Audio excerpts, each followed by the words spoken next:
খুবই ভালো হবে। আর হ্যাঁ, এখানে একটা রেস্টুরেন্টও করো। রেস্টুরেন্ট, সুইমিং পুল আর জিম, এই ফার্ম হাউসে সবই করবো। ওয়াও।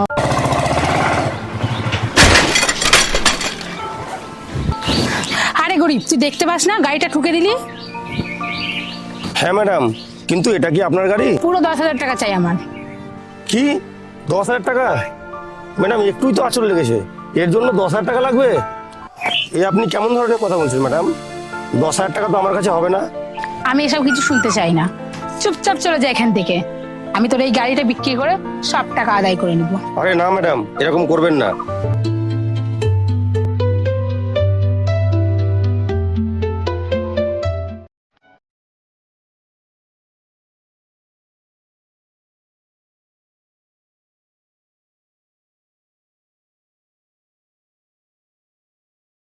ওই দেখো মালা, প্ল্যান্ট, এগুলো সব দাদাই করেছে। এখন পর্যন্ত এটা চালু হয়নি, সামনে কিছুদিনের মধ্যে চালু করবে। ওই যে শেষ পর্যন্ত দেখছো না, ওটা দাদা নিজেই কিনেছে। আর ওই পাশে দেখছো না 10 বিঘা জমিটা, ওটা দাদা কিছুদিনের মধ্যে কিনে নেবে। আর কেনার জন্যই কথা চলছে জমির মালিকের সাথে, আর কিছুদিনের মধ্যেই কিনে নেবে। আর এখানে দাদা ফার্ম হাউস বানাবে স্পেশালি আমারই জন্য। আর তারপর আমরা ওখানে দুজন মিলে খুব মজা করবো। তাহলে তো খুবই ভালো হবে। আর হ্যাঁ, এখানে একটা রেস্টুরেন্টও করো। রেস্টুরেন্ট, সুইমিং পুল আর জিম, এই ফার্ম হাউসে সবই করবো। ওয়াও। আর কোনো কিছুরই কম থাকবে না, এখানে সব কিছুই অ্যাভেলেবেল হবে। এই ফার্ম হাউস কোনো কিছুরই এখানে কম হবে না, সব কিছুই অ্যাভেলেবেল হবে এই ফার্ম হাউস। দেখে নিও তুমি। হ্যালো, হ্যাঁ হ্যাঁ, আচ্ছা কোথায়? চাষের জমিতে? ওকে ওকে, আমি এখনই আসছি। আরে মালা, তুমি এখানে 2 মিনিট ওয়েট করো, আমি এখনই আসছি। ওই একটু জমির ফসলের দাম ঠিক করতে হবে তো, তাই আমি একটু আসছি।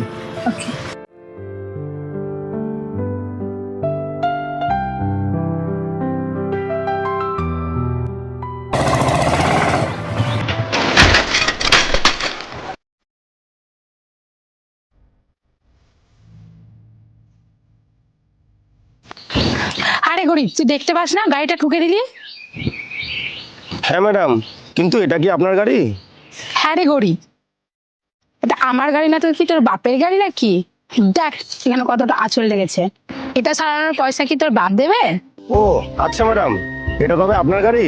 ম্যাডাম দেখুন ওখানে, একদম একটুই তো আঁচড় লেগেছে, যেন দিকে বোঝাই যাচ্ছে না। ও, আমি আপনার গাড়িটা দেখতে পাইনি, আমি একটু ওইদিকে দেখছিলাম তো, তাই একটু লেগে গেছে। এবার আপনি আমাকে যেতে দেন, আমাকে অনেক দূর যেতে হবে, আমার যেতে দেরি হচ্ছে, আমাকে যেতে দিন। আরে গরিব, তুই এখান থেকে তখনই যেতে পারবি যখন এই গাড়িটা সারার টাকা দিবি আমাকে। চল, চুপচাপ টাকা দে, নইলে তোর জন্য খুবই খারাপ হবে। কিন্তু আমার কাছে তো কোনো টাকা নেই। নেই তো গিয়ে নিয়ে আয়, নইলে আমি তোকে যেতে দেবো না। কিন্তু তবে এই ব্যাপার, কিন্তু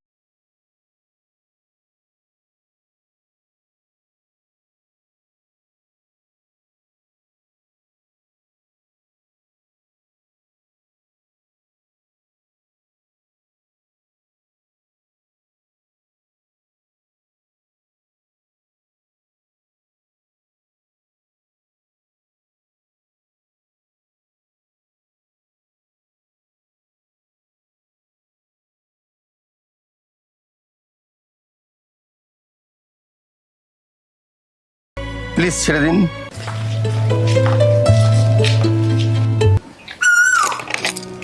আমি এসব কিছু শুনতে চাই না, চুপচাপ চলে যা এখান থেকে।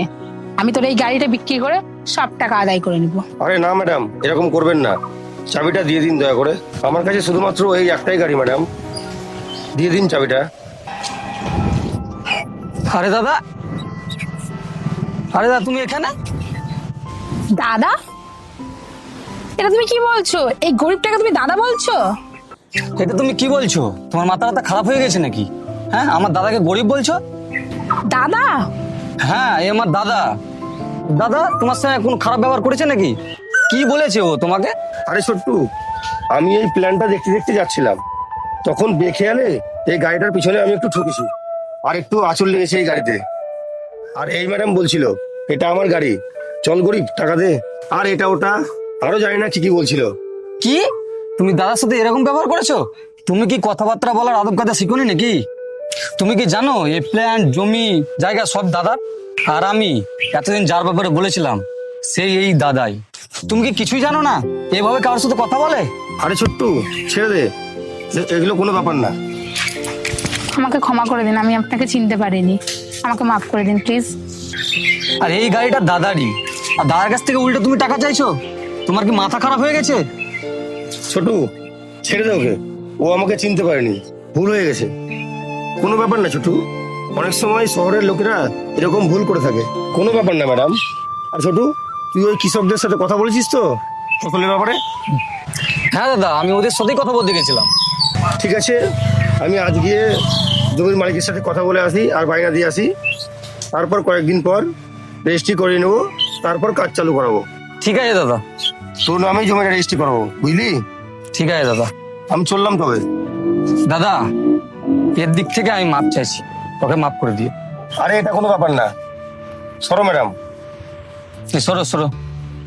আর হ্যাঁ, ওকে তাড়াতাড়ি বাড়িতে ছেড়ে দিয়ে আয়, আর সন্ধ্যায় তোর সাথে আমার কথা হবে, ঠিক আছে?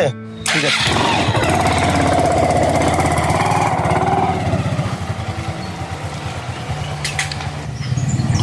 দেখলে তো কত ভালো আমার দাদা। চলো আসি।